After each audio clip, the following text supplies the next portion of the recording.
안녕하세요, 느긋느긋입니다. 저는 오늘 성동구 용답동에 위치한 서울 하수과학관에 나왔습니다. 오늘 제가 이곳에 나온 이유는 어제 간만에 비가 많이 와가지고 내리는 비를 보다가 비도 오고 하니까 서울의 어떤 물과 관련한 이야기를 한번 해보고 싶다는 생각이 들어서 청계천 바로 옆에 인접한 이 중랑물재생센터 그리고 이 서울 하수과학관을 소개해 드리는 게 좋겠다 싶어 가지고 나오게 됐거든요. 이곳이 그 서울 도심에서 나오는 청계천하고 서울의 그 동북부에서 흘러나오는 중랑천이 합수해 가지고 한강으로 빠져나가는 길목이거든요.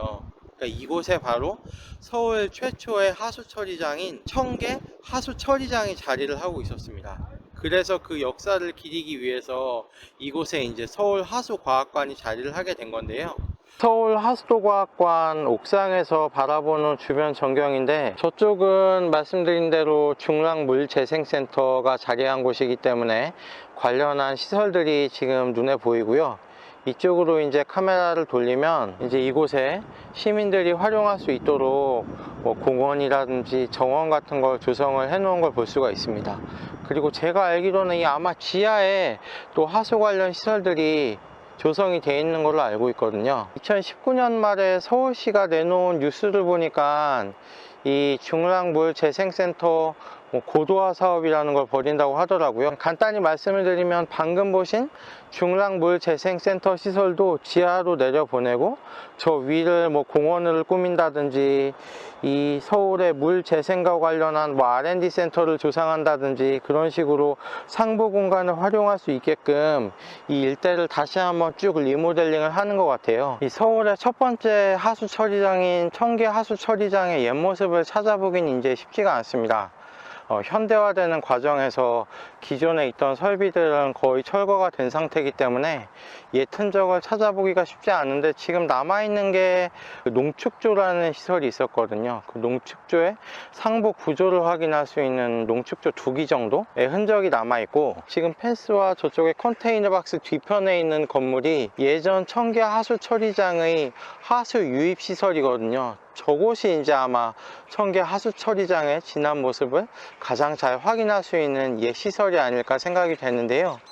저쪽 맞은편이 청계천이 자리를 하고 있는데, 그 지하로 해가지고 한 240m 정도의 그 차집관이 매입이 돼 있거든요. 그래서 그 하수관을 따라 가지고 청계천으로 바로 연결이 되어 있는 상태입니다. 그래서 아까 말씀드린 저쪽의 중랑물재생센터 고도화 사업의 일환으로 서울 하수과학관은 자리를 하고 있는데, 이곳 청계 하수처리장의 역사를 마땅히 볼 만한 공간이 좀 부족하다는 지적들이 있어 가지고 이 하수 유입 시설을 활용해서 청계 하수 역사관 같은 걸 조성해야 되는 게 아니냐, 240m 공간도 무슨 전시 공간이나 아니면 문화예술 공간으로 재탄생시켜 가지고 서울의 하수도의 역사를 살펴볼 수 있는 매력적인 공간으로 재탄생시키자, 이런 계획도 지금 가지고 있는 걸로 알고 있습니다. 이거를 제가 어떻게 아냐면 그 타당성 조사에 제가 참여를 했었거든요. 그래서 저는 저 안쪽에 들어가 가지고 사진 같은 것도 찍기도 했었는데,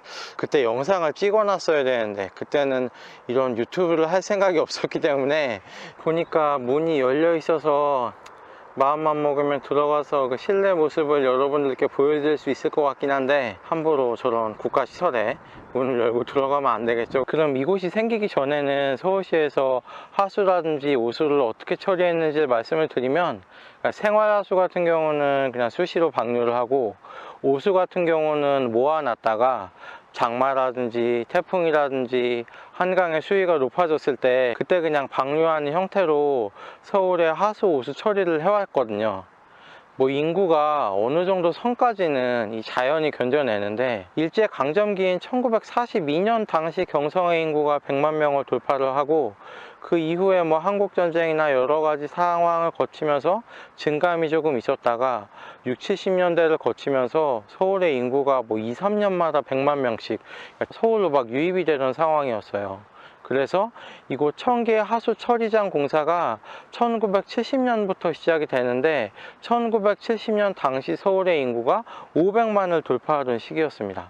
그러니까 6, 70년대를 거치면서 기존에 해왔던 방식대로 하수와 오수를 한강이나 청계천에 방류하는 걸로는 도저히 감당이 안 되는 상황에 직면해서야 하수 처리장이 도입이 된 거죠. 하수와 오수를 별다른 처리 없이 한강에 그냥 방류하니까 발생하는 문제가 뭐 냄새라든지 뭐 미관상의 문제를 넘어서서 뭐 콜레라 같은 수인성 전염병의 창궐이라든지 그 수질 오염이 되고 있고 한강이 뭐가 굉장히 나빠지고 있구나를 사람들이 가시적으로 느꼈던 사건이 한강에 기형 물고기들이 막 잡히기 시작을 했어요. 그러니까 사람들이 그걸 보고 아, 이대로는 안 되겠다 생각을 한 거죠. 그래서 1960년대 초부터 서울에도 하수 처리장이 필요하다고 하는 주장이 제기가 됐고 1970년에 착공에 들어가서 1976년에 이곳 청계 하수 처리장이 완공이 되게 됩니다. 서울 시민들이 지난 4, 50년간 깨끗한 물을 접하고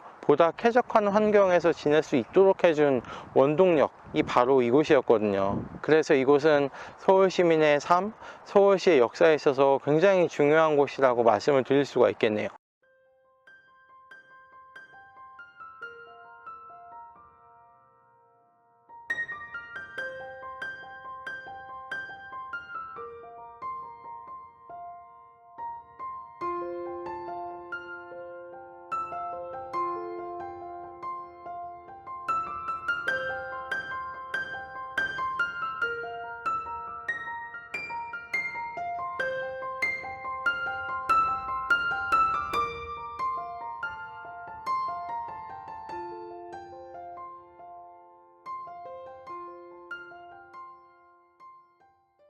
청계 하수 처리장에서 중랑천을 건너면 대한민국 상수도가 시작된 곳이 있습니다.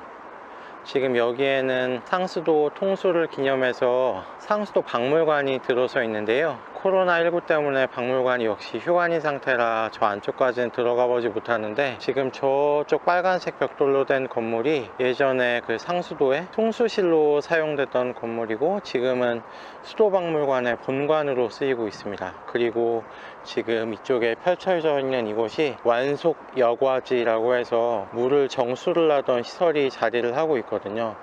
그러니까 어떻게 보면 참 신기하죠.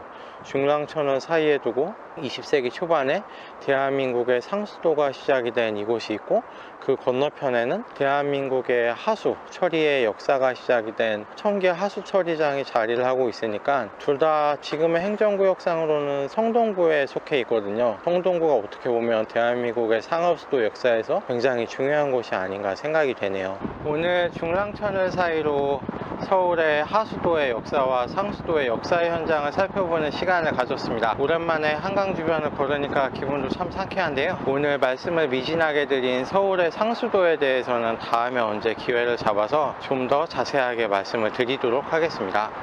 영상 시청해 주셔서 감사합니다. 끝.